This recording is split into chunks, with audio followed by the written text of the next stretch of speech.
And you worry about everything. You go to a social and I'm like, can I wear my normal clothes? Do I want to dress as brightly as I usually would? You kind of end up being forced into this mold.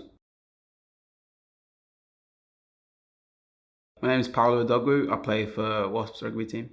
So I started off playing at secondary school. I went to King Edward's Edgbaston in Birmingham.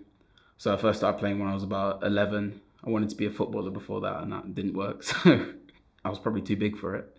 Started playing rugby, and then I started getting better at it. Started playing more seriously, and then I got picked up for Staffordshire County at first, and then by the Leicester Tigers Academy.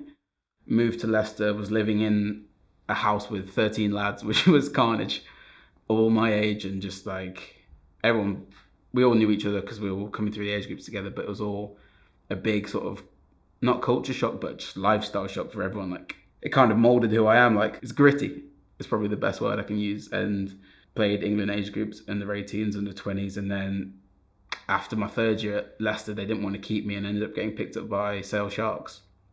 And that was where my professional career really blossomed. Like, my first year at Sale, I started playing. That's when I made my Premiership debut. I started playing for them. Started playing real well. Got to play against Toulon and in the Champions Cup and all this stuff. And I was like 19 years old playing against Brian Habana and Mar Nonu and all these people. And I was like, this is crazy. Like, how have I ended up here? And then after 3 years at Sale, I got a call from Dye and Wasps. I've loved it. I've loved every second of being at Wasps. And this season especially has been sort of my breakout year, really.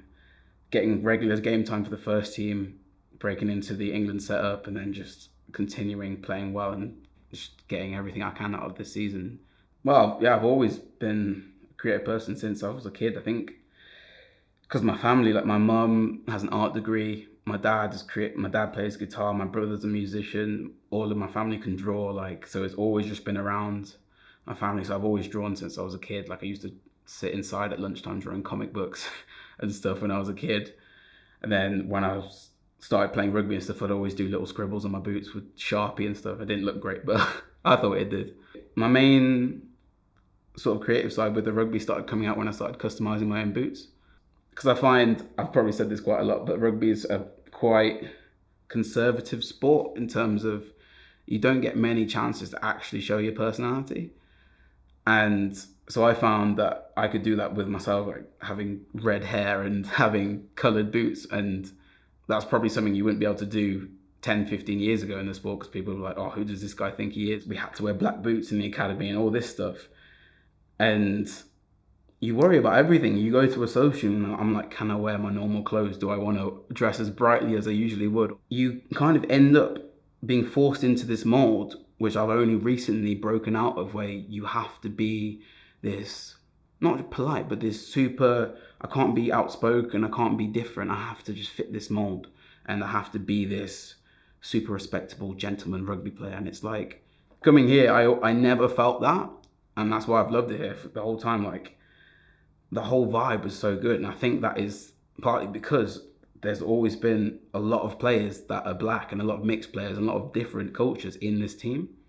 And when I joined, I was like, this is the most multicultural team I've ever been in. When I was at Sale, there was 2 black people, including me.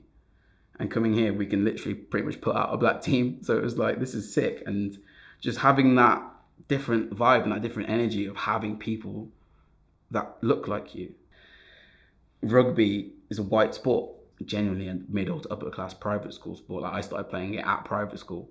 Most of the black kids that play rugby had to move to a private school, or they got a scholarship at one of these schools to end up in the sport. The people who are picking for the academies and the people who are picking for England age groups and all these things are going to go to those schools and look at those schools because they know that's where all the best players are going to be. They're not going to go and watch the random state school around the corner. They might have the next best international player there, but they don't have the chance.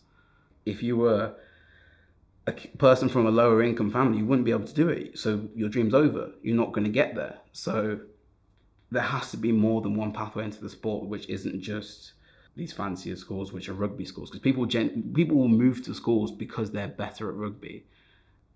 Being able to get into those areas that are specifically out of reach, sort of state schools and all these places that might not have the funding to have massive rugby programs and do all this stuff, but even just getting into them a bit and showing them what rugby's actually about is only going to help bring more diversity into the sport, and it not just be, oh, we have black players, but they went to private schools.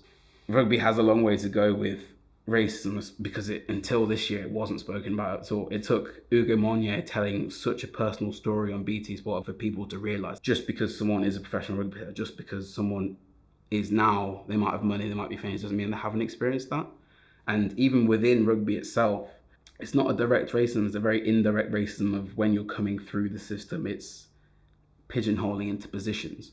When I was younger, I was always played in the athlete positions or the power position. I was always on the wing. You don't even get a chance to play scrum half. You don't get a chance to play fly half in any of those positions. I mean, I was 10 when I picked up the sport. I probably could have played anywhere. But if you don't get put into those positions from a young age, you never develop those skills. Coming into the sport late, you almost have even more of a disadvantage. Like, you have to catch up with all these kids who've been playing since they were 3-4 years old. People would assume that I wasn't skillful because I was fast and because I was strong and because I was black. You have a lot of black kids who were thrown into rugby teams. They didn't want to play rugby, but they were really fast. And they start scoring tries, they start doing all this stuff, and it builds this stereotype of, oh, he's fast and black winger, but he's not going to be able to catch, he's not going to be able to kick, he's not going to be able to do all this stuff. And that goes all the way through to professional. I've been in team meetings in professional clubs, and there's been a black winger playing, and they've been like, if we put kicks on him, he's not going to be able to catch it. It's almost so ingrained in the sport that people will just say it, and they won't think that, oh, this is probably a bit bad. But it does also aid the stereotype and fuel the stereotype when you're getting these black players coming into the sport later on, like I did, and they're not getting the skill development that they should get. So if people are seeing more and more black kids that aren't as good, aren't as skillful as their white counterparts in the team, then it's just going to help fuel the stereotype. So it's almost something that has to be flipped from a younger age. There literally isn't a black fly-off in the Premiership or a black scrum-off in the Premiership. If you don't see people like you playing in those positions, as much as you want to have role models that are all different races, different genders, everything, you're always going to be drawn to people like you. Like growing up, one of my favourite players was Paul Sackey. He plays wing. Just because he looked like a cool guy, he's got dreadlocks, he's black, he looked like he's genuinely having fun, and he plays wing. So I was like, well, maybe I want to play wing. Other players like Nonu, Manu Tuilagi, Jason Robinson, Wadey, all of these boys who I'm like idolizing when I'm younger, because I'm like, these guys are sick, and you just like tell yourself off into those positions because that's where they play. Whereas if I was a 10, 11-year-old kid and England's fly-off was black, I'd be like, maybe I want to play fly-off, that's sick. Especially for the next generation of kids coming through, they need to have those role models that they can look up to and be like, look, I want to be like him. He plays fly-off, he plays 9. You don't have to, but just having the option is only going to make things better for the next generation of players as a whole. The sport as a whole, and particularly like within the league, there's been a lot of effort which has been put towards highlighting racism and inequality within the sport and everything. I feel like it's only going to get better and it's only going to help diversify the sport. There's still a long way to go, but I feel like definitely within the club here, I've always felt we've had a great relationship between just supporting each other no matter what it is. And I feel like that was really highlighted when we first spoke about taking the knee in games, and there was no opposition whatsoever. Like, Dave Bassett called in the players, like me, a lot of the black players, and he like, do you guys want to do this? Well, yeah. They're like, cool, that's it. And we did it. That symbol was us just saying we are together and we support each other 100%. It wasn't a political statement. It wasn't anything. It was just us showing that we are united as a group. I wouldn't get this at many other teams, so that made me feel real grateful to be the place that I am. And like the amount of support that I got from Wasps fans and everyone was amazing. The thing that's bothered me the most is people just completely taking it out of context and only taking the bad things that have been associated with the BLM movement. That's the only thing they'll focus on. Not the amount of good stuff that's happened from it, not the amount of justice that has happened from it.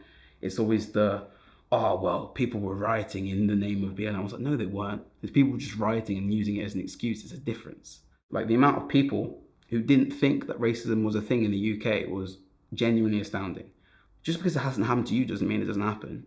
I've never been arrested. I haven't been beaten up by police, but it doesn't mean that doesn't happen to loads of people that look like me. And also people in the UK being like, oh, this is an American problem. This isn't us. Like, it's an everyone problem because we're all in this together. Like, we can't have this level of segregation and this level of ignorance where if it's not happening to someone immediately close to you or someone in your group, then it's not a thing. Definitely as a whole in the sport, it's going in the right direction. It just needs to continue growing and it can't be stopped at this point when there was so much stuff over 2020 about inequality, the racism, Black Lives Matter and all of that, and it's kind of slowed down a bit because the world's getting a bit more normal now. But just because people are starting to leave the house and starting to have more time doing other things doesn't mean that it's less relevant now. So I think as long as everything that's been put into place and all the backing and support continues to go in the right direction and continues to improve, it's only going to be beneficial for the sport as a whole.